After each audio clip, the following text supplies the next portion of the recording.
Allons maintenant explorer la force magnétique et comment elle peut commencer à ouvrir la porte aux inventions du moteur électrique et ensuite de la génératrice. Donc vraiment, après cette unité, là, ça devrait être en mesure d'effectivement construire un générateur ou un moteur électrique. Vraiment, c'est pas des concepts extrêmement difficiles. En pratique, pour le construire, c'est peut-être un plus gros défi, mais physiquement, c'est très simple. Donc, commençons maintenant avec la force magnétique ou la force de Lorentz.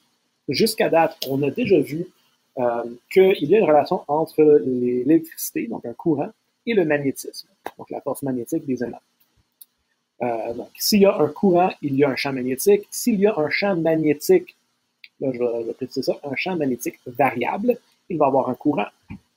Pour l'instant, on va voir qu'est-ce qui arrive lorsqu'on a un courant qui va passer à travers d'un champ magnétique. Okay. Donc, je vais déjà montrer cette petite simulation ici. Donc, on a un montage tel que j'ai une différence de potentiel, donc j'ai une pile de quelque sorte, je vais vous donner un courant. Mon interrupteur ici est ouvert, donc il n'y a pas de courant qui passe à travers pour l'instant. Ici, ça, c'est juste un montage qui garde le tout ensemble, et c'est pas qu'il y a un courant qui passe à travers ici. Je suis en train de tenir le fil en suspension qui va passer à travers de mon aimant permanent. Donc ça, tu as déjà entendu des horseshoe magnets, ça a l'air comme un gros U. Ben, pensez à ça. C'est comme dans les bandes dessinées, là, on voit un aimant qui est comme en U. C'est ça qui se passe. Donc, mon aimant en U ici a son propre champ magnétique. Donc, on va l'appeler le champ magnétique externe, étant qu'il est externe du fil électrique. Donc, le conducteur, là, si j'enlève tout le montage, j'enlève le fil électrique là, il y a quand même un champ magnétique bleu ici. Étant que le champ magnétique, les lignes de champ sont parallèles, on peut dire que c'est un champ magnétique uniforme. Il ne varie pas. La densité de lignes ne change pas. À l'extérieur, c'est différent, mais à l'intérieur ici, là, entre les deux parties du U, le champ magnétique est constant. Là, on avait vu que si je ferme l'interrupteur ici et je laisse le courant passer à travers, il va y avoir quelque chose qui se passe avec mon fil électrique. Il va ressentir une force. Donc ici, il ressent une force. Alors, le vecteur noir, on est en train de montrer la force. En rouge, on montre la direction du courant. On peut voir que la force est en train de pousser vers l'extérieur. Si on change le courant de direction, on voit que la force est dans l'autre direction. Elle tire vers l'intérieur. La physique, en gros, la science en général, c'est vraiment une façon de prédire l'avenir. On veut être capable d'avoir des systèmes qui peuvent prédire qu'est-ce qui va arriver dans le futur. La cinématique, on était capable de prédire où est-ce qu'une projectile va atterrir. Où est-ce qu'un objet en mouvement va arrêter quelque part? Où est-ce qu'il va se rendre après un certain montant de temps? La dynamique, comment est-ce que quelque chose va accélérer si on applique une force? C'est des façons à prédire le futur. Donc là, on cherche à avoir un modèle mathématique, un modèle physique, quelque chose qui pourrait prédire dans quelle direction va être la force. Là, d'habitude, je vous laisserai bosser avec ça pour une dizaine de minutes pour aller voir si vous pouvez sortir avec une règle à vous-même. Mais étant qu'on a un peu moins de temps, je vais vous l'enseigner. Effectivement, ici, on va utiliser la règle de la main droite 2. Donc, jusqu'à là, on a vu la règle de la main droite 1.1, courant, champ magnétique alentour. On a vu la règle 1.2, qui est très similaire, sauf que c'est pour les solénoïdes, champ magnétique et le courant va alentour. Et maintenant, on va aller voir la règle de la main droite 2, celle-ci. Des fois, on l'enseigne de même, ou comme ceci. Les images que je vous trouve ont l'air comme celle-ci. Donc, essentiellement, ce qu'on va avoir, c'est à placer le pouce dans une direction, les doigts dans une direction, et le paume de la main va pointer une autre direction. Donc, si on le fait correctement, le pouce devrait... on va aller voir vos notes, là, comme ça on peut suivre ensemble. Ah, bah ici, règle de la main droite 2.0. Donc, l'image que je vous donne, une main droite, on la regarde. D'après l'image, le pouce, c'est I. I, c'est pour courant. Donc, le pouce, c'est notre courant. Les doigts sont le champ magnétique. Et F, c'est la force magnétique. Donc, la force que le fil va subir, ça va être la direction de la paume. Allons voir si ça fonctionne. Donc, d'après ce dessin ici, mon pouce, on est dans une certaine direction. Donc, placez votre pouce dans la direction du courant. Donc, il est en train d'un peu sortir de la page ou sortir de l'écran un peu. Les doigts, eux autres, vont être dans la direction vers le bas. Est-ce que ton paume est en train de pointer dans la direction du vecteur noir? Ça devrait. Okay, je suis en train de le faire, là. J'ai remarqué que la Screencastify enregistre l'image miroir. Je ne sais pas comment changer les paramètres, là, donc je vous fais confiance de bien le faire. Si on le réessaye, on va changer quelques petites choses, là. On va changer ça de courant, changer les directions. Je te donne ce montage, puis je te pose une question dans un test. Dans quelle direction est-ce que le fil va être attiré? Vers l'intérieur de l'aimant ou vers l'extérieur? Premièrement, on a besoin de connaître la direction du champ magnétique et la direction du courant pour connaître la direction du pôle. Le pôle va pointer vers la force. Premièrement, regarde aux interrupteurs. Le courant conventionnel passe de positif à négatif. Donc, je sais que mon courant conventionnel va passer ici, va passer là, va tomber en bas, et lui, il va se diriger vers l'arrière. Donc, ça va vers l'arrière, donc ton pouce devrait pointer vers l'arrière, pouce de la main droite. Le champ magnétique, lui, pointe vers le bas. Tu prends ton pouce vers l'arrière, tu as quand même le pouce qui pointe vers l'arrière, là, tu t'arranges pour que les doigts sont en train de se pointer vers le bas. Ton paume va pointer la direction de la force, qui devrait être à l'intérieur, d'après ce que je viens de faire. Si je ferme l'interrupteur, la force est vers l'intérieur. Donc, c'est une relation D3. Donc, je pourrais te donner n'importe quel 2 D3 qui serait capable de trouver la troisième direction. Je pourrais te dire la force est vers l'intérieur, les lignes de champ sont vers le haut, donne la direction du courant. Tu devrais être capable d'appliquer la règle de la main droite pour trouver n'importe quel des 3 qui manquent quand je t'en donne 2 autres. On va aller voir pourquoi ceci se produit dans les notes de cours. On va aller voir pourquoi la force magnétique va suivre la règle de la main droite 2. Okay, on a fait 1.1, ça c'était ton courant, ça c'est les lignes de champ magnétique. 1.2, c'est l'autre base, ça c'est ton champ magnétique, ça c'est ton courant dans une bobine, un solénoïde. Maintenant, c'est la règle de la main droite 2. Donc, il va avoir un courant, il va avoir un champ magnétique externe, il va avoir une force magnétique. Donc, ça, c'est pas la force qui va repousser 2 aimants nécessairement. Là, on pourrait appeler ça la force magnétique. Ça va être un autre type de force magnétique qui agit sur un fil conducteur. Donc, j'ai 2 situations. J'en ai une ici puis j'ai une là. On va commencer avec la première. Je suis en train de produire un champ magnétique externe. Donc, ça, là, je vais montrer une petite simulation qui avait un aimant en U. Mais effectivement, c'est la même chose, sauf qu'au lieu d'avoir de haut en bas, j'ai mon nord qui est à droite puis j'ai mon sud à gauche. Entre les deux, il va y avoir un champ magnétique qui va, évidemment, à l'extérieur de l'aimant, c'est de nord vers sud. Donc là, j'ai un champ magnétique qui est en train de faire ça. Je peux dessiner plein de lignes de champ, mais je vais essayer de garder ça assez propre. Donc, mon champ magnétique externe, la raison qu'on l'appelle externe, c'est par rapport au fil conducteur qu'on va introduire. Okay? Ce champ magnétique existe sans le conducteur qui soit là. Maintenant, je prends un conducteur, un fil, et je vais le mettre là. Imaginez là, que le fil est en train de rentrer à l'intérieur du tableau. Là. Il est en 3 dimensions, évidemment, ce qu'on va essayer de dessiner. Ça, c'est juste une section du fil. Donc, imagine que je vais couper le fil, donc on voit l'intérieur. Pour montrer qu'il y a un courant qui passe à travers du fil, on met soit un petit point ou un petit X. Donc, dans votre exemple, là, on a un X. Je pense que c'est mis en T, peu importe, là, c'est un X. Ceci nous implique que ça, c'est l'arrière de la flèche. Donc, il est en train de rentrer dans le tableau. OK, donc je connais la direction de mon champ magnétique, je connais la direction de mon fil. On pourrait utiliser la règle de la main droite 2 pour trouver c'est quoi la direction de la force magnétique.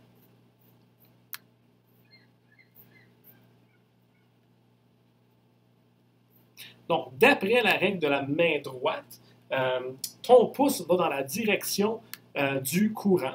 Donc, mon pouce dans la direction du courant est en train de rentrer. Mes doigts vont dans la direction du champ magnétique. Mais comme ça, là, mon champ magnétique s'en va vers là-bas. Je vais me déplacer. Mon courant rentre à l'intérieur. Mes lignes de champ magnétique s'en vont vers le sud. Ma pompe va pointer vers la force magnétique qui agit sur le conducteur. Donc, vers le haut. Ça pousse vers le haut. On pourrait dire donc que la force résultante est vers le haut. On peut dire, tiens, force magnétique du vecteur vers le haut. Il y a une force qui est en train de pousser vers le haut. Pourquoi est-ce que ceci se produit? Donc, on va voir pourquoi que ça arrive. Là. Vous vous souvenez, d'après la règle de la main droite 1.1, si j'ai un courant qui passe à travers de mon conducteur, il y a un champ magnétique qui se produit alentour. Allons appliquer 1.1. Donc, j'ai mon courant qui rentre à l'intérieur, j'ai des lignes de champ qui sont en train de tourner dans cette façon-là. Je peux dessiner ça de même. J'ai un champ magnétique qui tourne alentour. Ça veut dire que j'ai 2 champs magnétiques. J'en ai un externe qui vient de mes 2 aimants permanentes et j'en ai un qui est un champ magnétique qui est émis du fait qu'il y a un courant qui passe dans mon conducteur. Ces 2 champs magnétiques-là vont interagir. Donc là, je vais dessiner des petits aimants, des aimants fictifs. Okay? Donc, ce n'est pas des aimants qui sont vraiment là, mais on va aller analyser les champs magnétiques externes et internes. Donc, pour mon champ magnétique externe, je vais garder le bleu. Donc, j'ai nord vers sud, on va regarder là, mais pas mon champ magnétique produit du conducteur traversé par un courant. Regarde ici, là, ma flèche est en train de pointer vers là-bas. Donc, techniquement, j'aurais un nord et un sud induit ici. Et j'aurais un nord et un sud. Oh, pardon. Et en haut ici, pardon, j'ai l'inverse. Ma flèche ici, elle pointe vers là-bas, donc j'aurais nord et sud. Donc, en mauve, ce que j'ai dessiné, là, c'est effectivement le champ magnétique qui vient de mon courant. Il est en train de tourner dans la direction là. Remarque que j'ai un sud et un sud ici, puis j'ai un nord puis un nord là. Qu'est-ce qui arrive avec mon aimant, avec mes deux aimants, mon aimant fictif en mauve et les deux aimants externes? Ben, un nord et un nord ne veulent pas être ensemble, donc il va y avoir une force qui repousse. Mon sud et mon sud ne veulent pas être ensemble, il va y avoir une force qui repousse. Par en dessous, c'est l'inverse. Un sud et un nord vont s'attirer, donc s'attirer vers le haut. Le nord et le nord, le nord et le sud vont tirer vers le haut. Donc, c'est pour ça qu'on dit qu'il y a une force magnétique vers le haut. Ça, c'est vectoriel, là, j'ai pas de place. Donc, qui tirait vers le haut. Donc, ce qu'on a fait, c'est qu'on a regardé le champ magnétique externe de mes deux aimants permanents avec une certaine direction. J'ai placé un conducteur avec un courant qui passe à travers. Le courant rentre dans la page ou dans le tableau. J'ai utilisé la règle 1.1, avec la main droite, qui me donne le champ magnétique produit par un courant, qui tourne dans cette façon-là. Pour représenter ces lignes-là, là, ça se voit un peu mieux, de mon avis, quand on met des petits aimants virtuels. Remarque que la ligne en bas ici, elle pointe vers là-bas. Elle est en train de tourner vers là. Donc, si je voudrais que je dessine un aimant qui a cette direction-là, là, je mettrais nord ici, sud là. Nord vers sud. Pardon, à l'intérieur de l'aimant, c'est sud vers nord, puis ensuite à l'extérieur, nord vers sud. On fait la même chose en haut ici. Remarque que c'est dans l'autre direction.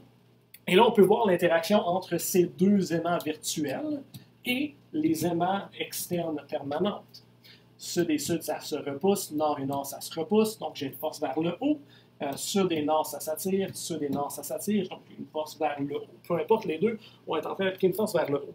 On prépare exactement la même chose, sauf que cette fois, allons voir si mon courant est en train de sortir.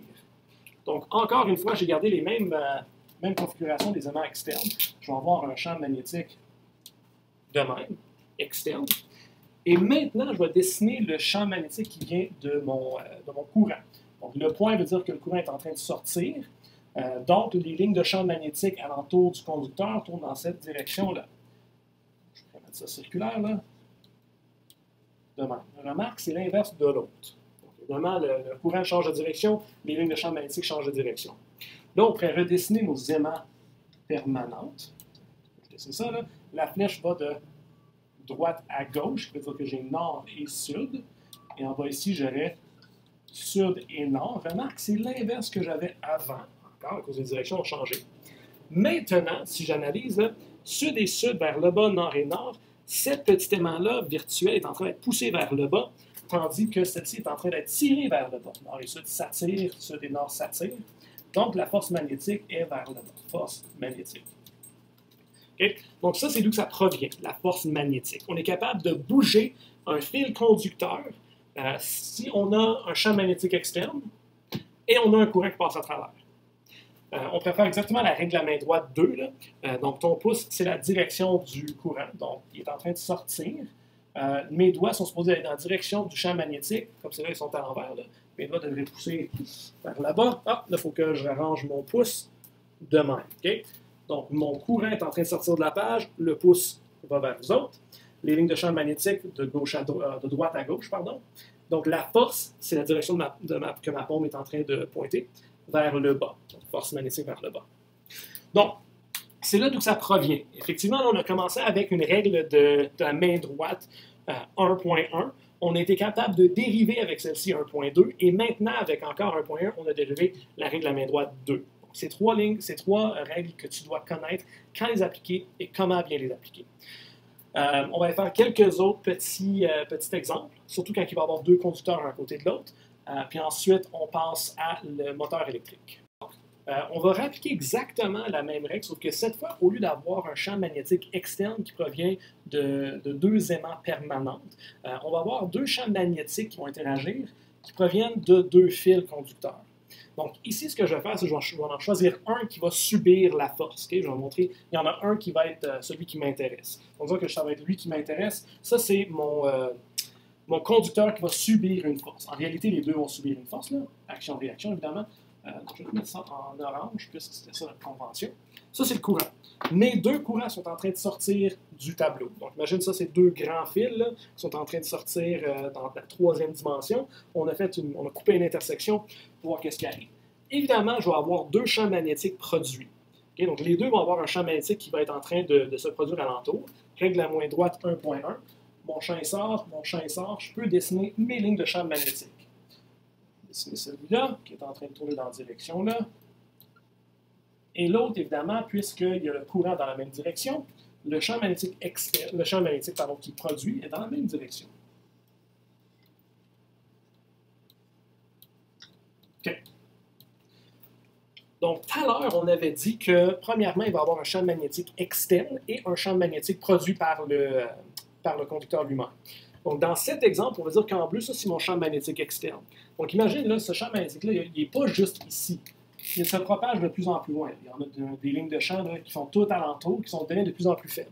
Donc, techniquement, là, il y a des lignes de champ qui sont en train de passer alentour d'ici en grand cercle. C'est juste que le plus que tu t'éloignes, le plus faible qu'il est. Donc, essentiellement, on est en train de dire que ce conducteur est dans la présence d'un champ magnétique externe qui est celui-ci, hein, celui qui vient du premier conducteur, disons. Donc, si on essaie de faire la règle à la main droite, ici, pouce direction du courant, il sort, mes doigts doivent être dans la direction du champ magnétique externe qui va être en bleu. Ici, ils sont en train de monter. On va voir ça, je vais avoir ça. Donc, mon conducteur ici devrait ressentir une force vers l'intérieur. D'après ce que je vois, là, il devrait avoir une force magnétique vers l'intérieur. Lui devrait recevoir une force dans cette direction-là. OK, c'est bon. On a trouvé que lui subit une force dans cette direction-là. On pourrait l'interpréter d'une autre façon aussi. Vous vous souvenez des petits aimants virtuels? Ici, si je mets une aimant virtuelle ici, elle pointe vers le bas. Dans un aimant, on va toujours de sud vers nord. Donc, j'ai sud-nord là. Mon aimant bleu ici, elle, si je la dessine, ma petite aimant virtuelle, sud vers nord, à l'intérieur d'un aimant. Qu'est-ce qu'on remarque? J'ai un nord et un sud et un nord, qui sont en train d'interagir. Qu'est-ce qui arrive quand je mets nord et sud et nord? Ils s'attirent. Donc, quand j'ai deux conducteurs qui ont le même courant, qui passent dans la même direction, il va y avoir une force d'attraction, puisque les deux sont libres à bouger. On imagine, on est dans une situation où donc c'est deux fils, même masse, même longueur, même courant qui passe à travers. Donc les deux vont ressentir une force qui les attire l'un à l'autre. On a fait la règle de la main droite avec celle-ci. J'ai mon courant qui sort. J'ai mon champ magnétique externe qui vient de celui-là. Hein. Externe, ça veut dire externe à celui-ci. Il ne va pas répondre à son propre champ magnétique, il faut qu'il réponde à l'autre. Donc, courant, champ magnétique, c'est vers le haut, la force est vers l'intérieur. Si on regarde à celui-ci, on pourrait faire exactement la même démarche avec la règle de la main droite 2, sauf que cette fois, on va regarder que le champ magnétique ici, lui, encore, il n'est pas juste limité à cette distance du conducteur. Là. Il est infiniment grand, c'est juste qu'il devient de plus en plus faible le plus qu'on s'éloigne. Donc, il y a comme un cercle qui serait genre ici, il y en a un autre qui serait là, il y en a un autre qui serait là, puis ils sont tous en train d'aller dans la même direction vers le bas. Ils tournent de même. Maintenant, on pourrait dire, bien, ce conducteur, ce courant est dans la présence d'un champ externe qui vient de lui. Courant dans la direction là, oh, mes doigts, il faut qu'ils aillent comme ça. Donc, mon courant sort, mais mon champ externe est vers le bas. La force est vers l'intérieur. Donc, les deux sont en train de s'attirer. On va faire la même chose avec les prochains scénarios. Encore une fois, j'ai deux conducteurs, sauf que cette fois, les deux vont être dans les directions opposées. Il y en a un qui a un courant qui rentre dans le tableau. Enfin, il rentre dans le tableau, l'autre est en train de sortir. Que va être l'interaction ici? Donc encore, on pourrait dire que celui-ci est en train d'émettre un champ magnétique. En réalité, c'est vrai, là. Donc, courant rentre, ligne de champ tourne dans direction horaire. Comme ça. Enfin, de même. Tandis que le champ magnétique de l'autre va être dans l'autre direction. Lui est en train de sortir, donc il est en train de tourner de l'autre bord. Dessiner en mauve.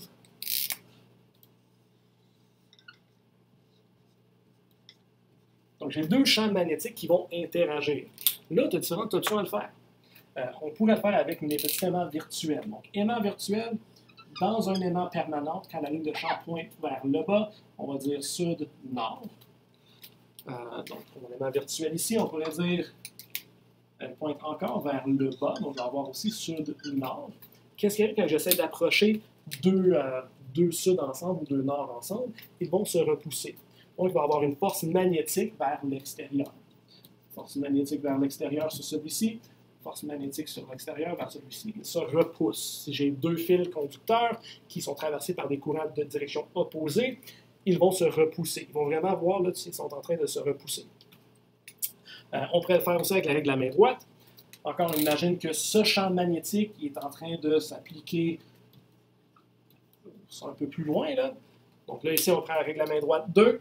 Courant est en train de sortir. Les lignes de champ sont vers le bas, le champ externe qui vient de l'autre conducteur, la force vers l'extérieur. On va faire la même chose sur l'autre, on remarque exactement la même chose. Passons à la prochaine exemple. L'autre situation ici, maintenant, c'est une interaction avec un aimant externe et juste un fil conducteur. C'est similaire à les exemples qu'on a fait au début de cette partie avec ces notes-là. Mais ça va être vraiment, premièrement, d'identifier le champ magnétique externe. Donc, je veux savoir qu'est-ce que le fil va ressentir. Donc, il doit avoir un champ magnétique externe.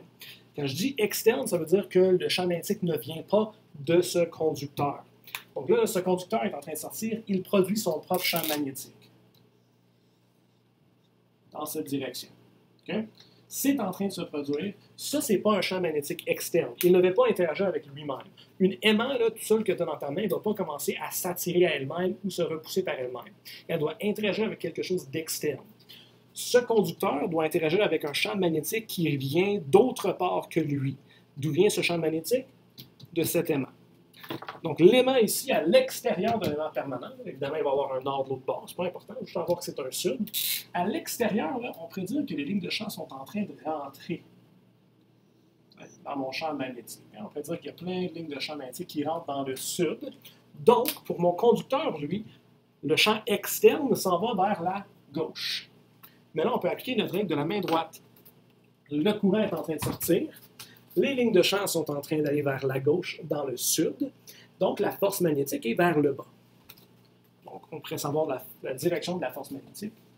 Force magnétique vers le bas.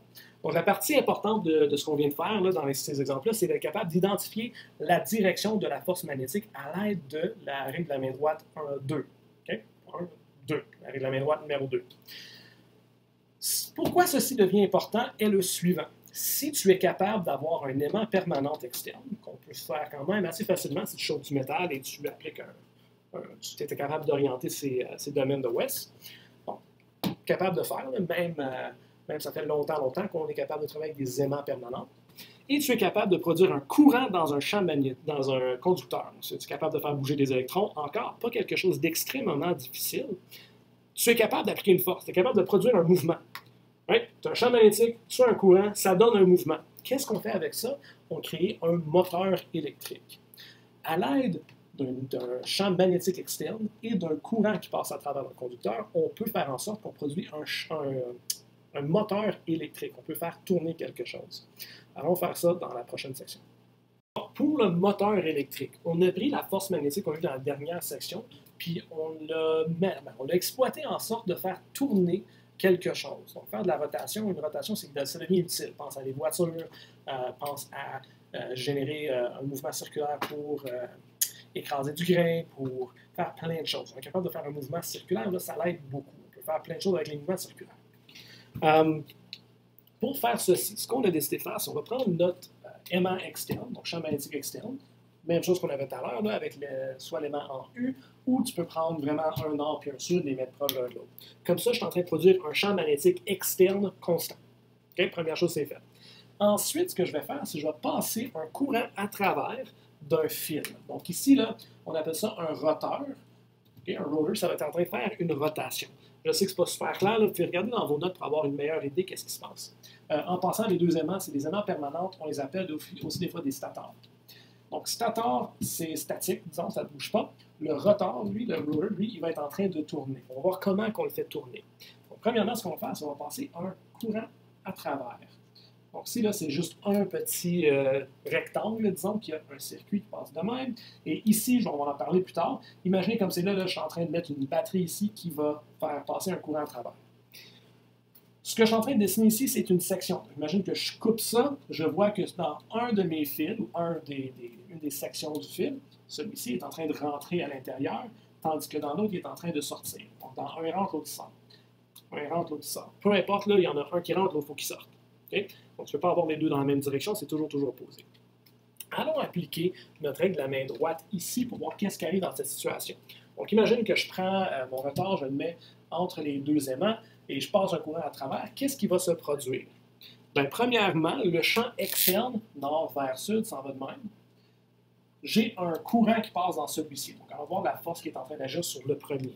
Avec la main droite, mon pouce dans la direction du courant. Le courant est en train de rentrer. Mes doigts ne pointent pas dans la bonne direction, il faut que je me tourne de bord. Maintenant, mes doigts pointent dans la direction du champ magnétique externe, mon pouce dans la direction du courant qui rentre. Mon premier fil est en train de subir une force magnétique vers le haut. Lui est en train de tirer vers le haut. Si on répète la même chose pour le deuxième, lui, le courant est en train de sortir, champ magnétique vers la gauche, lui, la force est vers le bas. Force magnétique, force magnétique. Donc, qu'est-ce qui arrive à mon rotor? Il commence à tourner. Et lui monte, lui descend, ça commence à faire une petite rotation. Pour ça, dans la prochaine situation, là, je montre qu'ils ont dévié un peu. Ils étaient les deux à l'équilibre. Maintenant, le premier a monté un peu, l'autre a descendu. On commence à effectuer une rotation.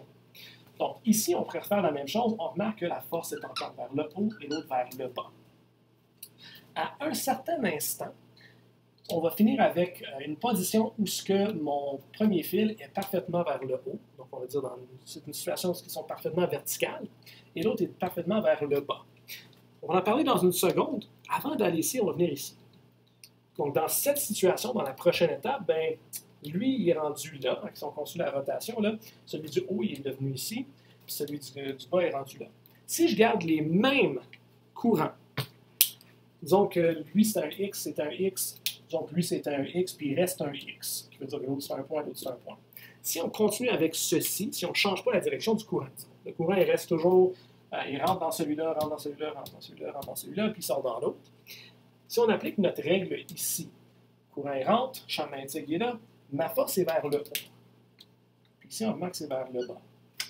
Okay? La force vers le haut, force vers le haut, force vers le haut n'a pas changé. Mais là, il y a un problème. Je suis en train de faire une rotation dans la direction là, puis une fois que j'ai dépassé le vertical, il me revient. Donc, je ne suis pas en train de faire une rotation complète. Donc, une rotation vers le haut de même, jusqu'à temps qu'il y ait la position verticale. Si je dépasse la position verticale, la force maintenant est vers le haut, donc je vais me ralentir jusqu'à temps que je sois à l'équilibre de même. Ce n'est pas super utile. Donc, qu'est-ce qui arrive?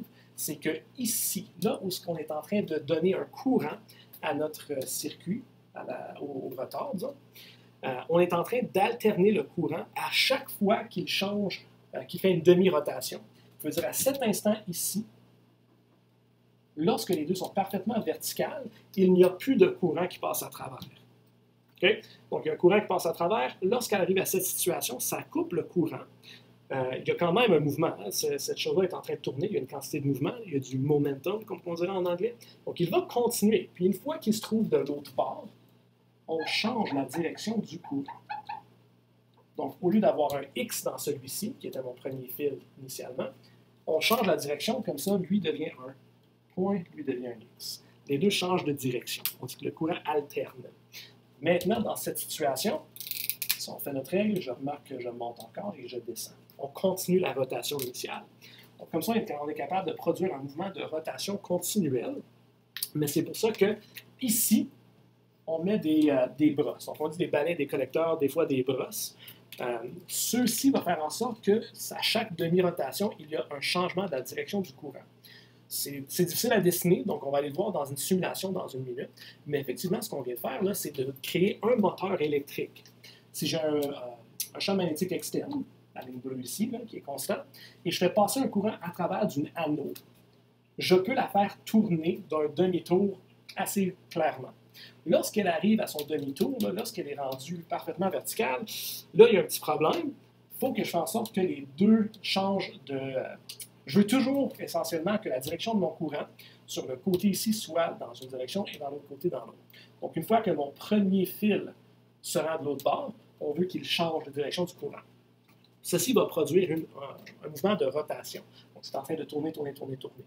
Allons voir ça dans quelques simulations. Je suis certain que ça va vous aider à le voir un petit peu plus clairement. OK. Donc, bienvenue à une petite simulation. Donc, ici, faites attention, là, on avait dessiné les aimants dans les notes là, de gauche et droite. Donc, lorsque c'était dans la position verticale, les deux fils, il n'y avait aucune force appliquée. Dans cette simulation, c'est fait de l'autre façon. Donc, mon champ magnétique, au lieu d'aller de droite à gauche, il s'en va de haut en bas. Donc, c'est une petite chose à remarquer. Donc, ici encore, là, j'ai mon champ externe, qu'on voit les lignes bleues. Ça, c'est mon champ externe, qu'on avait dessiné sur le tableau blanc. J'ai une anneau qui est placée à l'intérieur. Donc, je vais le passer là. OK. Donc, mes anneaux commencent dans une situation initiale. Ici, j'ai ma source de tension. Donc, une batterie, une source électrique, tu le plugues dans le mur, peu importe où ça vient, on est en train de tirer un courant. Le courant, il sort du positif et s'en va vers le négatif. On va parler de cette chose-là, les brosses et les balais tout à l'heure. Donc, j'ai un courant qui rentre à l'intérieur d'ici par la brosse et qui rentre dans le côté en haut. C'est pour ça qu'on voit que la ligne est en train de pointer là, qui fait le tour. Donc, ça, c'est la direction du courant. C'est bien. Si on fait notre règle à main droite, le pouce, c'est le courant, lui, est en train de rentrer à l'intérieur. Les lignes de champ vont vers le bas. Donc, ça devrait nous donner une force vers, ça serait genre vers l'intérieur de l'image, vers l'intérieur de la simulation, qui est notre vecteur noir ici. Okay? Lorentz force, la force de Lorentz, c'est ça la force qu'on est en train d'explorer, la force magnétique. Donc, sur le petit fil électrique ici, le conducteur, il est en train de ressentir une force pour aller vers l'arrière, tandis que l'autre, c'est encore la règle de la main droite 2, est en train de tirer vers l'extérieur. C'est l'extérieur vers la droite. Donc, la combinaison de ces deux forces va faire en sorte qu'il y a une petite rotation de produit. La rotation continue jusqu'à temps qu'elle arrive à un certain point où que c'est pratiquement parallèle l'un à l'autre. Donc, qu'est-ce qui va arriver ici? Remarque qu'il y a un petit espace où il n'y a pas de conducteur. Le rouge, là, ça c'est le fil conducteur. Lorsque la brosse va toucher le noir, ça va couper le courant. Donc, il n'y aura plus de courant qui passe à travers. Là. Donc, il n'y a plus de courant qui passe à travers, mais le mouvement initial là, de la rotation continue. Elle va continuer à tourner quand même.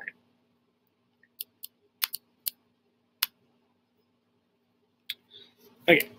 Donc, avec la quantité de mouvement qu'elle est en train de continuer de bouger, elle va se pousser elle-même. Bon, elle va probablement ralentir un peu pendant cette période, mais elle va être capable de continuer à tourner pour que le prochain contact se fait avec la deuxième brosse. Remarque maintenant que ce qui avait un courant qui allait dans la direction ici là, a changé, qui fait en sorte que la force appliquée sur le conducteur en haut est toujours vers une direction et le conducteur vers le bas est toujours dans la même direction. Donc, je vous suggère fortement d'explorer cette configuration pour un moteur électrique. C'est très important à comprendre d'où ça vient. C'est un des phénomènes, une des machines les plus courantes dans toute notre expérience humaine. Là, on le voit très, très, très, très, très souvent, soit les moteurs électriques. On peut créer un mouvement mécanique, donc une rotation, à l'aide d'un courant et d'un champ magnétique. Donc ça devient très, très, très important. Là, on pourrait changer la direction du courant. Ça va changer la direction de rotation. On pourrait changer le nord et le sud, qui aussi auraient le même effet. Donc, on est en train d'exploiter la force magnétique, la force de Lorentz, pour produire un mouvement de rotation. On appelle ça un moteur électrique. L'inverse du moteur électrique s'appelle une génératrice. Donc, on va aller voir ça prochainement.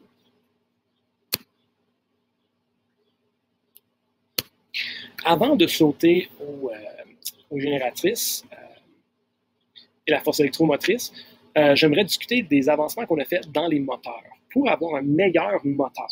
La force magnétique, donc la force de Lorentz, ici, on est en train d'observer, elle va dépendre de certaines choses. Elle va dépendre du champ magnétique externe, donc la grande aimant qui est là. Plus puissant est le champ magnétique, plus grande va être la force. Et aussi du courant. Plus que le courant est intense, plus que la force magnétique va être importante. Le problème avec ça, si tu passes un courant qui est trop élevé à travers d'un fil, tu vas faire fondre ton fil. Il y a de la résistance, ça réchauffe, c'est pas le fun. Donc, au lieu d'augmenter le courant qui passe à travers d'un fil, on va augmenter le montant du fil qui passe à travers du champ magnétique. Donc, au lieu d'avoir juste une petite anneau avec un seul fil, on va appliquer une bobine. Donc, dans vos notes de cours, ce qu'on va voir, c'est les améliorations qu'on a faites sur sur le moteur électrique. Au lieu d'avoir tout simplement une anneau très simple, bon, ça fonctionne, c'est un système qui fonctionne très bien, mais ce n'est pas le plus efficace. Pour augmenter l'efficacité, premièrement, ce qu'on fait, c'est on va prendre des aimants, des stators qui sont beaucoup plus puissants. On va augmenter le nombre de fils qui passent à travers pour augmenter le courant. Donc, au lieu de passer tout simplement un fil, une anneau, on va envoyer une sorte de bobine à l'intérieur. Okay? La bobine va faire en sorte qu'il y a un plus grand courant qui passe à travers, donc la force magnétique va être beaucoup plus puissante. Donc, on a différents systèmes. Il y en a aussi qui vont ajouter plus que juste deux côtés. Donc, on peut avoir des moteurs, je pense qu'on les voit dans d'autres sections. On va parfois aussi produire des moteurs qui vont avoir trois solénoïdes ou trois bobines au lieu de juste une seule. Donc ici, on va avoir des aimants à l'intérieur et les bobines à l'extérieur. Ça revient à la même chose. Effectivement, pour subir une force magnétique, une force de Lorentz, tu vas avoir un courant qui traverse un conducteur dans un champ magnétique externe. Autant qu'un champ magnétique externe, comme une aimant, puis tu as un courant qui passe à travers d'un conducteur, comme une bobine, il va avoir une force magnétique subie. Donc, tu es capable d'exploiter ça pour créer un mouvement. L'important, une des parties les plus importantes ici, c'est le système de brosse, okay? Les brosses et les balais. Donc, remarquez que lorsqu'on donne un courant continu, donc ici on appelle ça un courant continu, direct current, il n'alterne pas, c'est un courant alternatif. Mais pour faire fonctionner le moteur, on a besoin d'un courant qui alterne. Il faut que les fils qui passent alentour de la bobine changent, il faut que le courant traverse les fils, il faut qu'il change de direction à chaque demi-tour. Évidemment, pour une source directe, ça ne se fait pas. Donc, pour effectuer le changement de direction, on utilise le système de brosse et commutateur. Okay? Un commutateur, c'est là qu'il va y avoir une connexion, et les brosses, c'est ça qui va frotter contre le commutateur. Lorsqu'il y a un contact, il y a un courant. Et remarque que, évidemment, si ceci est en train de tourner, le commutateur ici se rend de l'autre bord, donc la direction du courant change à chaque fois. Ceux qui ont des parents qui utilisent souvent des outils genre des drills ou même des scies à main, que ce soit, tu as un moteur électrique à l'intérieur. Tu plugues ton outil dans le mur, tu vas avoir un moteur électrique qui va effectuer un mouvement de circulaire de quelque sorte. Donc, même des drills, là, c'est des vis, là, souvent, ça va être des drills qui vont avoir des brosses à l'intérieur. Si la drill arrête de fonctionner, c'est parfois que la brosse elle-même est trop usée. Donc, la partie qu'on appelle la brosse va toucher au commutateur et c'est ça qui va être en train de tourner. Si tu as un matériel qui est en train de frotter contre quelque chose de métal, il va avoir de l'usure. Il va avoir des périodes où il y a beaucoup de friction. C'est pour ça que les brosses sont faites pour être interchangeables. Si ta brosse est trop usée et n'a plus de contact, n'est plus en train de toucher, ou est trop abîmée pour fonctionner, tu peux changer tes brosses. Donc ici, on voit encore, il voit les brosses qui sont en contact avec le commutateur. Donc le commutateur, lui, est en train de tourner avec la bobine, avec le rotor, le roteur. Les aimants, eux autres, sont stationnaires. Le rotor est en train de tourner. Les brosses, eux autres, sont en train de frotter contre les commutateurs. Et à chaque fois que ça touche un différent commutateur durant la rotation, ça change le courant de direction pour continuer le mouvement circulaire. Donc, voici le fonctionnement d'un moteur électrique. Prenez le temps de bien le comprendre, surtout avec la simulation que je montre ici. Essayez-le de temps en temps avec la règle de la main droite 2 pour voir que vous êtes capable de comprendre qu'est-ce qui se produit. Il existe aussi des moteurs qui sont sans brosse, brushless motors, si jamais ça vous intéresse. Ça a une forme un peu différente. Effectivement, c'est un petit peu plus complexe, mais vous pouvez les explorer. Essentiellement, on élimine le besoin d'avoir une brosse. Un nouveau design qu'on utilise parfois dans les outils pour éliminer le besoin de changer les brosses. Donc, on laisse ça là et on passe à la loi d'induction. OK.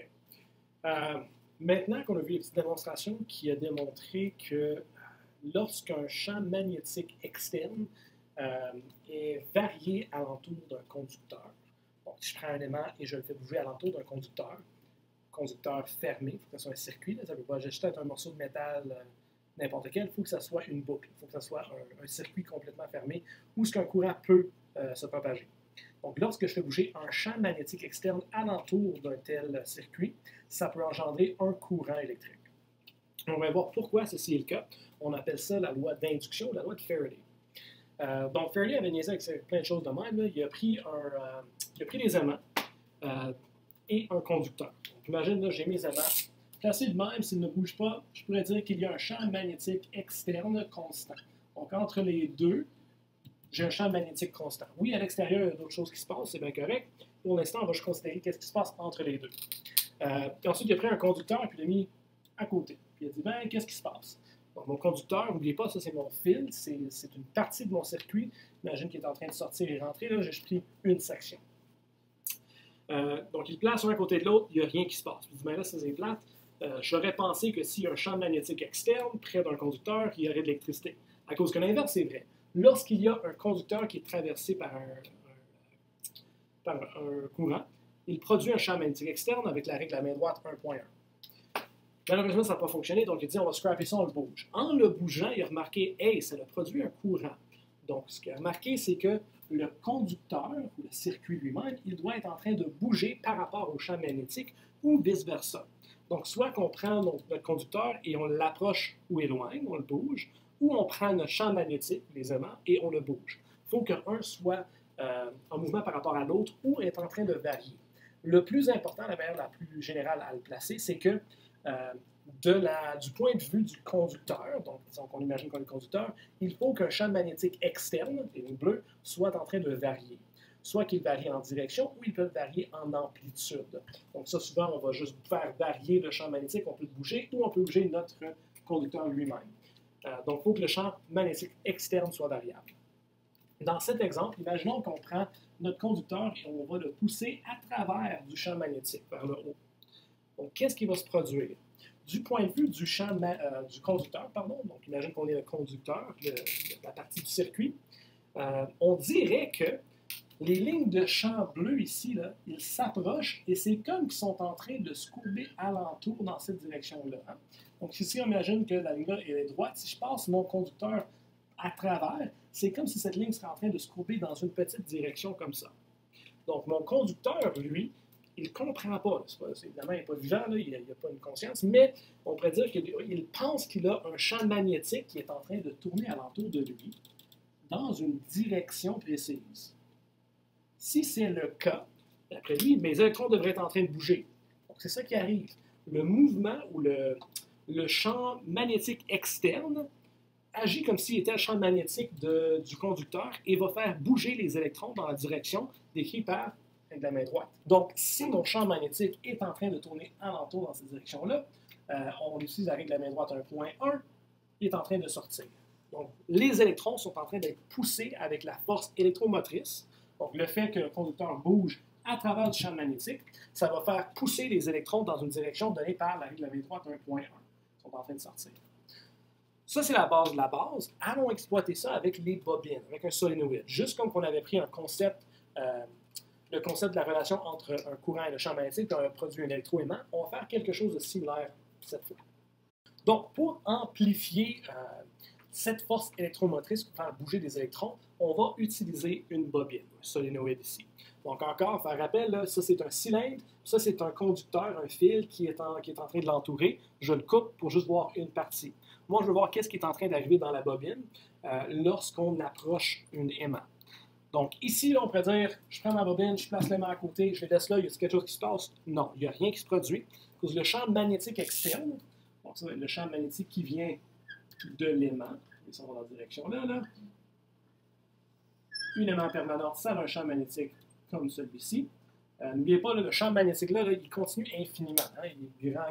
Je pourrais dessiner d'autres lignes, puis on va en dessiner plus tard, mais il devient de moins en moins puissant. Il affaiblit le plus qu'on s'éloigne de l'aimant. Donc ça, c'est mon champ externe. S'il ne bouge pas, si mon aimant est statique, elle ne bouge pas, il n'y a rien qui se produit dans ma bobine, il n'y a pas de source que ça soit ici dans ma bobine, c'est bien plat. Qu'est-ce qui arrive si je commence à rapprocher mon aimant de mon solénoïde? Donc, je vais faire un mouvement là, qui s'approche. Qu'est-ce qui arrive maintenant? On va faire la même démarche qu'on avait faite tout à l'heure, sauf que cette fois, on va regarder aux lignes de champ un peu différemment. La ligne de champ magnétique externe ici, qui vient de mon aimant permanente, il y a aussi une ligne de champ qui est en train d'aller dans cette direction-là, et elle va sembler en train de courber alentour de mon conducteur en haut là. Même conséquence, si j'ai un champ magnétique qui semble être en train de tourner alentour d'un conducteur, je vais produire un courant, d'après la règle de la main droite 1.1, j'ai un courant qui sort ici. J'ai aussi une ligne de champ magnétique, je peux en dessiner d'autres, qui est en train d'aller ici, dans cette direction-là, et encore une autre ici, Remarque, ils sont tous dans la même direction. Je suis en train de produire un courant dans la même direction tout partout en haut. Okay? Là, mes lignes de champ, évidemment, ils n'arrêtent pas là. Ils continueraient pour revenir en dedans, continueraient pour revenir en dedans dans le sud. Là, je préfère exactement la même chose, sauf en bas. Pas de problème, mais remarquez, sauf que cette fois, ma ligne de champ, qui est en train de courber alentour du conducteur ici, c'est l'autre direction. Donc, allons faire la règle à main droite, là, en train de tourner alentour de même. Mon courant est en train d'entrer. Et ce qu'on remarque, c'est la même chose se produit. OK, là, j'ai quelque chose de cohérent.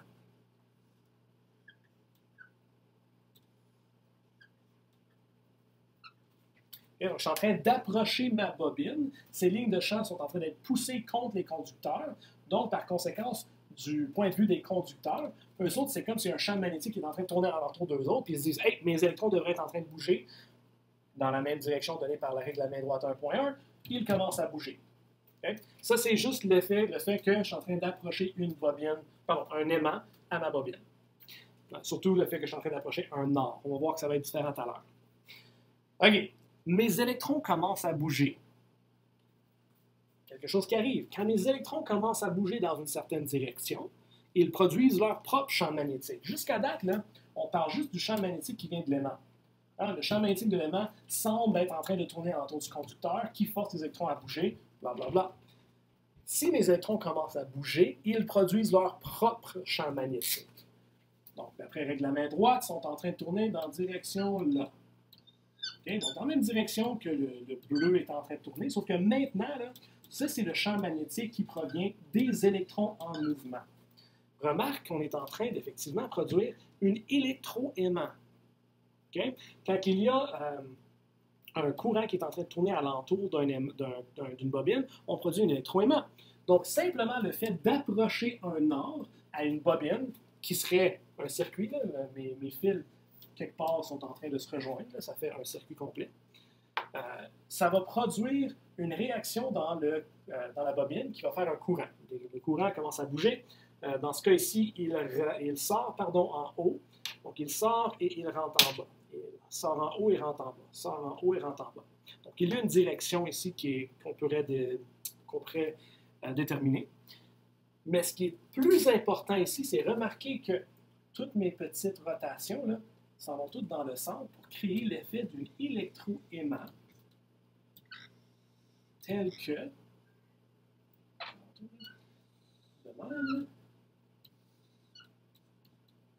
qui a une direction telle que, si mes lignes sont en train de pointer ici, j'ai un or induit. Okay, on appelle ça un or induit. Là, je sais, c'est bien jackpoté. Je vais le simplifier tout à l'heure. Je suis en train d'approcher un or à ma bobine. Ça produit un courant dans le conducteur. La conséquence de ce courant, c'est que ça produit un or induit dans mon électroaimant, dans la bobine. Donc, imagine, tu es en train d'approcher un or à une bobine, ça crée un courant à travers dans une certaine direction, et ça te produit un or parfaitement là où tu essaies d'approcher ton or. Donc, si toi, tu essaies d'approcher un or, puis un or qui se produit là, qu'est-ce que tu vas ressentir? Tu vas ressentir une résistance. Tu essaies de pousser le nord à travers de la bobine, mais la bobine est en train de résister. Donc ça, c'est le fait d'action-réaction ou la conservation d'énergie. Tu ne peux pas juste avoir de l'énergie gratuitement. Être là en train d'aller gauche à droite, avant, aller-retour avec un aimant, ne peut pas juste te donner de l'énergie gratuitement. Il faut qu'il y ait une petite force à surmonter. C'est ça, tu essaies d'approcher un or, tu es en train de bouger des électrons, il faut qu'il y ait une perte d'énergie quelque part. Donc, en approchant un or à une bobine, il y a un or induit qui offre un peu de résistance. Donc, c'est pour ça que ça devient un peu difficile. Si on essaierait là, avec une aimant assez puissante et une bobine qui est assez tour dessus, tu serais vraiment en train de ressentir une résistance. Le plus vite que tu pousses, le plus que ça va résister. Tu vas vraiment ressentir une résistance. Donc, on va aller faire exactement la même chose, sauf cette fois, on va aller retirer le nord. On va aller l'enlever le nord de là. Donc, cette fois, au lieu d'approcher l'aimant, approcher le nord, on va éloigner un nord et on va voir qu'est-ce qui se produit. Donc, encore, on travaille avec un champ externe qui est exactement pareil. J'ai mes lignes de champ de même. Là. Ils sortent du nord et ils rentrent dans le sud, à l'extérieur de l'aimant. Sauf que cette fois, au lieu de l'approcher, au lieu que cette partie-là là, soit poussée dans cette direction-là, on est en train de la retirer. Donc, on va dessiner encore. Imagine que j'ai une ligne de champ là, qui était ici. Et maintenant, cette ligne de champ est en train de bouger vers la droite. Donc, elle va frapper le conducteur et va essentiellement tourner dans cette direction-là. Donc, le conducteur, lui, il va penser qu'il y a un champ magnétique qui est en train de tourner dans une certaine direction. Donc, avant, on était en train de frapper le conducteur de même, puisqu'on poussait. Maintenant, on est en train d'aller dans l'autre direction. C'est comme si la ligne de champ est en train de frapper de même. Elle frappe le conducteur, donc elle est en train de tourner dans l'autre direction. Encore, on peut faire la même chose ici et là. Donc, encore, c'est important de se rappeler, seulement lorsque l'aimant est en train de se déplacer. Si ces lignes de champ-là sont immobiles, sont statiques, le conducteur, lui, ne se rend pas compte qu'il y a un mouvement. On ne dirait pas qu'il y a quelque chose qui tourne alentour, c'est statique, il n'y a pas de mouvement. Mais lorsqu'on est en train de pousser ou tirer les lignes de champ dans une direction, là, pour le conducteur, on dirait qu'il y a un champ magnétique qui est en train de tourner alentour. Si on fait la règle à main droite, on tourne de même, on est en train de rentrer. Ah, maintenant, on est en train de rentrer à l'intérieur. On fait exactement la même chose en dessous, sauf que cette fois, on remarque qu'on est en train de tirer dans cette direction-là, c'est en train de tourner dans l'autre direction. Donc, on finit avec point, point, point. Donc, le mouvement de mon champ externe, de mon aimant permanent ici, est en train d'induire un courant. L'induction du courant, good to go. Je suis en train d'appliquer une force électromotrice qui fait bouger les électrons, cette fois dans l'autre direction. Ils sont en train de rentrer vers le haut et sortir vers le bas, c'est en train d'y aller de même. Ça tourne dans cette direction-là. Quand les électrons commencent à bouger, ils produisent leur propre champ magnétique. Donc, dans la même direction, pardon. De même, de même, de même. Et encore, c'est encore dans la même direction que le bleu. Sauf que maintenant, ils sont en train de produire une électroaimant telle que elle pointe là-bas. Okay? Donc, si l'électroaimant, est en train de pointer vers ici, ça induit un nord là, ça produit un sud ici. Qu'est-ce que tu es en train de ressentir? Si toi, tu essaies d'éloigner un aimant d'une bobine, il va avoir un sud induit. On est en train d'induire un sud là. Qu'est-ce qui arrive s'il y a un sud et un nord? Il s'attire. Donc, toi, tu essaies de tirer tu essaies de tirer l'aimant pour s'éloigner de la bobine. Qu'est-ce qu'elle va faire? Elle ne veut pas que tu changes. Elle veut l'équilibre, elle ne veut pas avoir de changement. Elle va produire un sud pour éviter que tu peux t'éloigner. Évidemment, ça ne va pas t'arrêter, tu peux quand même tirer, mais tu vas ressentir une résistance. Encore, ça vient à la conservation d'énergie, action-réaction. Tu es en train d'appliquer une force électromotrice sur les électrons, il faut qu'il y ait une perte d'énergie quelque part. Tu donnes de l'énergie aux électrons, toi, il faut que tu en perdes. Tu fais un peu plus de travail en tirant, c'est un peu plus difficile. La règle générale, c'est la loi de Faraday. Lorsqu'on parle d'une bobine qui peut avoir un courant induit, elle va toujours produire un courant en sorte de résister le changement externe. Okay? Donc, on va aller voir ça de façon générale. Allons-y. Je sais que ça devient compliqué. C'est une unité qui n'a aucune masse, mais souvent une unité qui est un peu plus difficile que les autres. Il y a plusieurs directions, plusieurs phénomènes qui se bâtissent un sur l'autre. Celle-ci, la loi de Faraday, elle est vraiment simple si tu te souviens tout simplement que les solénoïdes veulent résister au changement.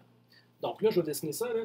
Imaginez que j'ai un solénoïde. On va le dessiner d'une façon différente. On n'a plus besoin d'aller analyser la physique et qu'est-ce qui se passe. Ici, je vais mettre un détecteur de courant. Donc ça va me donner une flèche gauche ou droite pour me dire où va le courant.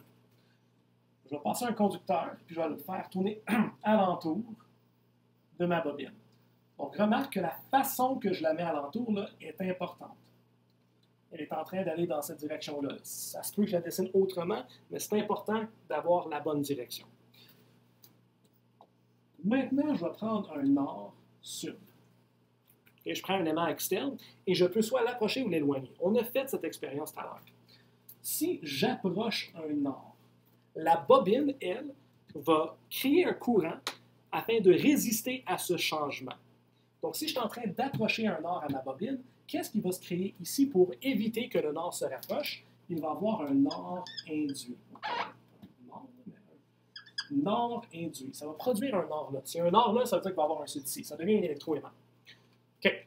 Règle de la main droite, 1.2. Si le NOR est là-bas, dans quelle direction bouge le courant alentour de la bobine? Dans cette direction-là. Donc, par l'arrière, elle monte, par l'avant, elle descend. Donc, je pourrais mettre des petites lignes, descend, descend, descend, descend. En arrière, je ne peux pas dessiner, là, mais remarque qu'ici, j'ai une direction qui tombe là-bas. Et techniquement, là, ici est en train de monter et descendre. Donc, dans quelle direction passe le courant? Dans la direction là. Okay? Allons faire un autre exemple de ce style. Je vais commencer avec mon solénoïde. Donc, le centre, là, le noyau va être un fer, peu importe, disons du fer, un tuyau de fer, une pipe de fer. Je vais avoir un détecteur de courant ici. Cette fois, je vais faire passer le fil de cette façon-là. Okay? Important de voir la façon dont le fil passe alentour de la bobine. Ça va te donner la direction. Ben, une fois que tu connais la direction, ça va t'aider à trouver ce qu'est la direction du courant. OK. Disons que cette fois, je vais éloigner un sud. OK? Donc, cette fois, j'ai mon aimant, je suis en train d'éloigner le sud. La bobine, elle, veut résister qu'un sud est en train de s'éloigner. Qu'est-ce que la bobine va créer ici pour que le sud ne s'éloigne plus? Bien, si le sud essaie de s'éloigner, elle veut essayer d'attirer le sud. Elle va donc créer un nord. Okay? C'est la règle générale. La bobine, quand on parle d'une induction d'un courant, la bobine va toujours réagir pour résister à ce qui est en train d'arriver à l'extérieur. Si un sud s'éloigne, ça va produire un nord. Si un nord s'éloignerait, ça va créer un sud. Si un sud s'approche, ça va créer un sud. Okay? C'est vraiment genre... personne n'aime les bobines. Hein? On veut toujours résister à ce qui se passe.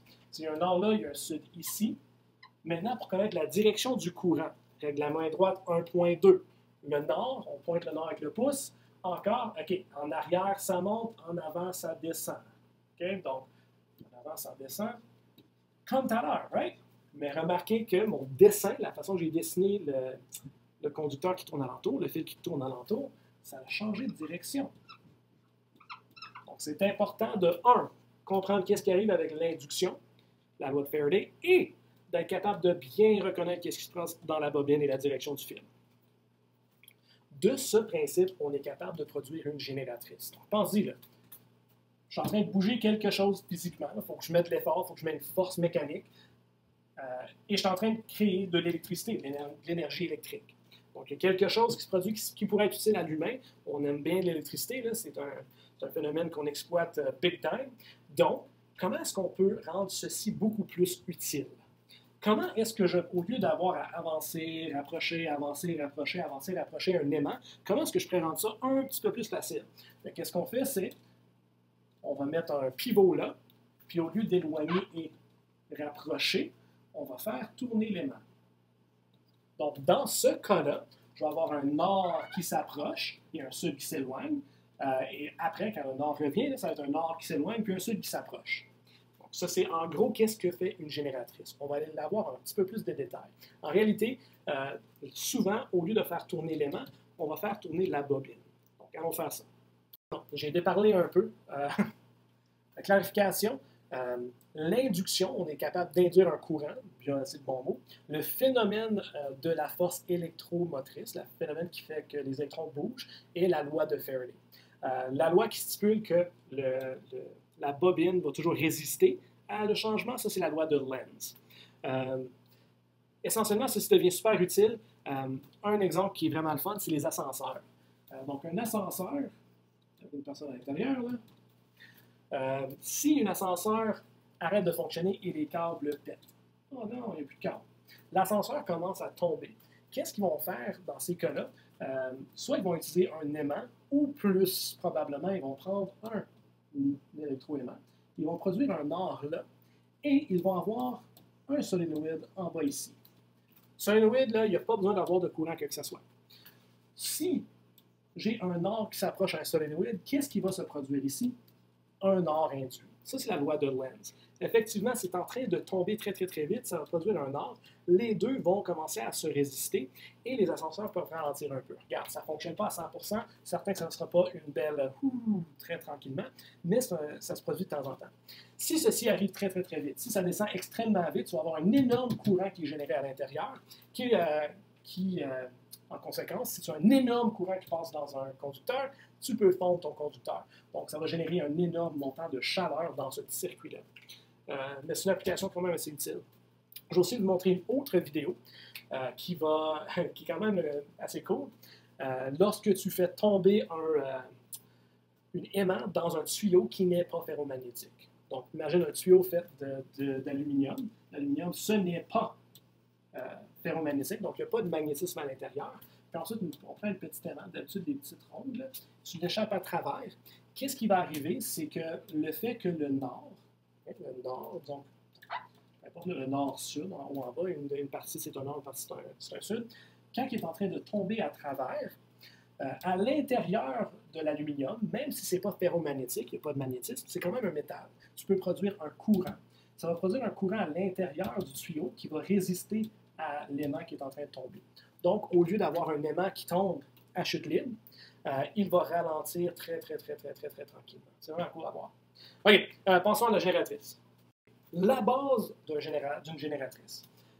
Effectivement, la façon qu'on va construire une génératrice, si on veut avoir un champ magnétique externe. Donc, d'habitude, on va avoir des aimants permanents à l'extérieur pour produire un champ magnétique externe constant. Okay, donc, j'ai de nord à sud, on prédestine les lignes de champ, ce n'est pas super important pour tout de suite. Ensuite, on va avoir une bobine de quelque sorte. Ils vont varier en forme, mais c'est le même principe.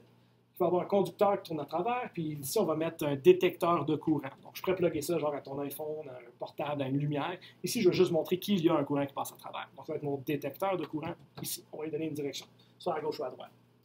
Donc, remarque, si j'enlève tous les aimants, là, j'ai pas de source de courant. J'ai nulle part ici une pile, j'ai nulle part quelque chose qui va générer de l'électricité. La seule chose que j'ai besoin, c'est d'avoir une force qui va faire tourner ma bobine. J'ai besoin d'avoir quelqu'un qui est en train de cranker, ou peut-être de l'eau qui est en train de tomber sur des pales pour faire tourner, ou peut-être de la vapeur qui est en train de passer à travers une turbine pour la faire tourner. J'ai besoin de quelque chose qui va faire tourner cette bobine. C'est ça l'idée. Je vais prendre de l'énergie mécanique qui crank, qui fait tourner ça, et je vais créer de l'électricité. D'après la loi de Lenz, une bobine qui est en train de s'approcher à un sud, qu'est-ce qui va s'induire ici? Pour résister, il va avoir un sud. Même là, pas juste que ma bobine de côté ici est en train de s'approcher à un sud, il est en train de s'éloigner d'un nord. Hein? On bouge, c'est pas linéaire, c'est un cercle. Mais quand même, on pourrait dire qu'il est en train de s'éloigner du nord. Qu'est-ce que la bobine va induire ici lorsqu'on s'éloigne d'un nord? Bien, ça va être un sud. Donc, c'est comme 2 fois induit, c'est plus fort. Du côté ici, le côté ici de la bobine est en train d'être induit, est en train d'être forcé vers le nord. Qu'est-ce qu'elle va produire pour résister à ceci? Un nord. Et encore aussi, j'ai un sud ici, elle s'éloigne du sud, donc c'est un nord qui est comme 2 fois induit. OK? Tout est cohérent. Je suis en train de tourner dans une direction. Je pourrais donc utiliser ma règle de la main droite 1.2. Le nord pointe vers là-bas. Mes doigts sont en train de tourner de même, donc en avant, ça bouge dans la direction là, vers l'arrière dans l'autre. En avant, je vais dessiner mes directions vers le haut, disons. Qui veut dire que ça vers le haut, ça reste consistant. Là, ça revient, ça va redescendre ici. Donc, la direction du courant est la suivante. Et ça va vers la gauche. Je fais ça. Excusez, mon orange commence à faire dur. J'espère que vous pouvez bien le voir. Donc, ce que je viens faire, c'est avec un mouvement de rotation, avec un mouvement mécanique, je suis en train de produire un courant grâce à l'interaction entre le champ magnétique externe et la bobine. Ça, c'est la loi de Lenz qui est dérivée de la loi de Faraday, l'induction. Éventuellement, cette extrémité ici de la bobine va finir de l'autre côté. Okay, bon, je vais dessiner ça en dessous vite fait.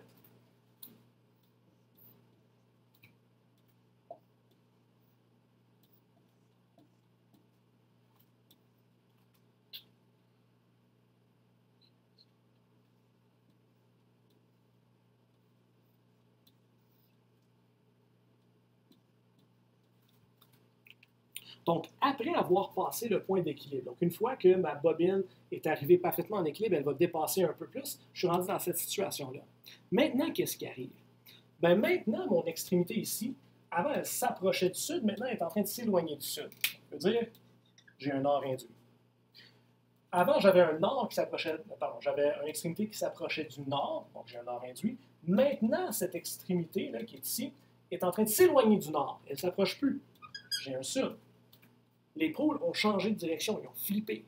Donc maintenant, si je retourne avec ma règle de la main droite 1.2, ils sont en train de bouger dans la direction là. Mon détecteur détecte un courant qui va dans la direction opposée. Donc imagine que ceci continue. Pour la moitié de la rotation, j'ai un nord-sud. Pour l'autre moitié, j'ai sud-nord. Ça veut dire que ici, mon courant, il va de gauche à droite, de gauche à droite, de gauche à droite, à chaque demi-tour. Où est-ce qu'on a déjà vu ça? Ça, c'est effectivement un courant alternatif. Si tu veux convertir ceci en courant direct, tu vas utiliser le même système de commutateur et brosse qu'on utilisait dans le moteur électrique.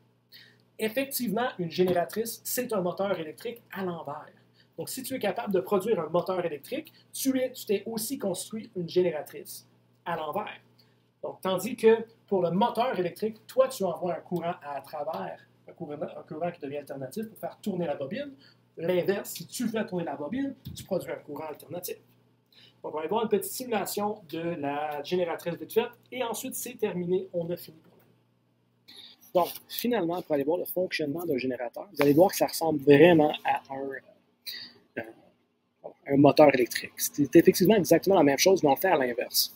Donc maintenant, ce qu'on va voir ici, c'est encore mes aimants permanents, le stator, qui est un champ qui donne un champ externe magnétique constant. Donc ça, c'est mes lignes bleues, c'est un champ magnétique constant externe. Donc en d'autres mots, il est externe, il ne vient pas du mouvement de mon rotor ou de l'anneau, disons, dans le milieu. Donc ici, on imagine que j'ai une crank, j'ai quelque chose qui est en train de faire tourner constamment l'anneau dans le champ magnétique. Donc on avait vu qu'il va avoir un fonctionnement en sorte qu'il va résister au changement. Donc il va avoir un courant induit à l'intérieur qui va produire mon courant. Vraiment que le courant passe d'un potentiel négatif à positif. Ça, c'est le changement de direction de gauche à droite qu'on avait vu sur le tableau. Donc ça, c'est de gauche à droite. Ceci se produit s'il n'y a aucun commutateur et aucune brosse. Donc, s'il n'y a pas de système de brosse commutateur, comme qu'on voit ici, donc le trajet, ou pardon, le circuit est toujours continu. Okay? Donc, j'ai un anneau ici, j'ai l'autre anneau là. Ils vont toujours toucher essentiellement le même contact. Donc, à chaque fois qu'il va y avoir un changement de courant dans l'anneau, il va y avoir un changement de courant dans le circuit. Si on ajoute un système de commutateur et brosse, donc ça, c'est ce qu'on avait sur le moteur électrique. Remarque qu'à chaque fois qu'il va y avoir un changement de direction dans le courant, gauche à droite, il va y avoir un changement dans le contact ici grâce au commutateur et la brosse. Donc, imaginez ce commutateur ici. Il touche le premier présentement, il y a un courant dans une direction. Maintenant, il n'y a plus de courant, il touche l'autre une fois qu'il y a eu le flip. Donc, comme ça, celui-ci va toujours recevoir le même courant dans la même direction, tandis que l'autre va recevoir dans l'autre direction. Donc, le courant est toujours continu. Ce qui sort va varier de 0, comme maintenant il n'y a pas de courant, à une valeur maximale de peu importe qui qu'on pourrait calculer.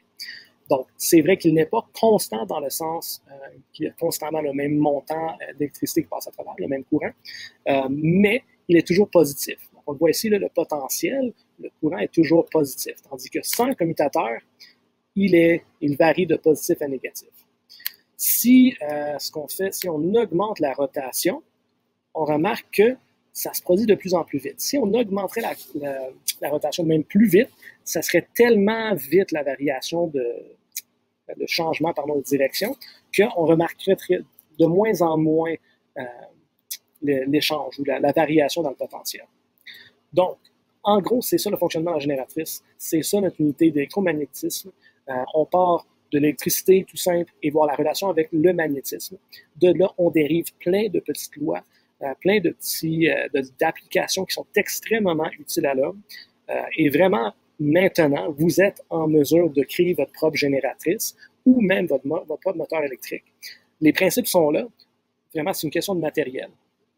Donc, il y a d'autres façons d'améliorer ceci. Évidemment, au lieu d'avoir un anneau, on peut prendre une bobine, comme les dessins que j'avais faits tout à l'heure, qui exploitent surtout la loi de Lenz. c'est les mêmes phénomènes, c'est juste une autre façon de la décrire.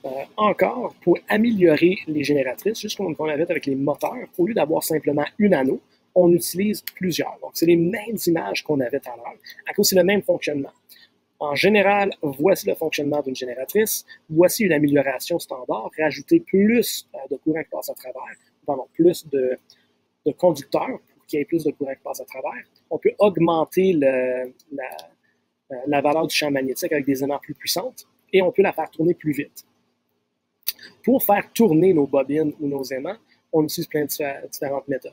Les éoliennes, comme j'avais dit, c'est des pales qui vont prendre le mouvement de l'air, d'un fluide de quelque sorte, qui va faire tourner les pales, qui fait tourner une bobine. Le nucléaire et le charbon, n'importe quoi qui va faire brûler quelque chose pour créer de l'énergie thermique. On est en train de faire bouillir de l'eau, de la vapeur, qui a de la haute pression, qui passe à travers d'une turbine, qui fait tourner une bobine. Hydroélectrique, même chose. On prend de l'eau, on crée un réservoir qui est plus élevé, comme ça l'eau veut couler, en passant à travers une turbine, ça fait tourner une bobine dans un générateur qui crée de l'électricité. D'autres améliorations, comme on a vu avec le moteur, on peut augmenter le nombre de bobines à l'intérieur. Au lieu d'avoir 2 pôles, on peut en produire avec 3, ou même parfois 4. Et on peut aller de plus en plus loin pour des designs de plus en plus complexes pour améliorer le rendement de nos machines. Donc, en gros, c'est ça. On vient de finir le cours. Guys, super bien fait, bien fier de vous autres. Je vais vous poser peut-être quelques petites questions de devoir qu'il y a avec ça. Puis ensuite, c'est fini. On se voit l'année prochaine. Ciao.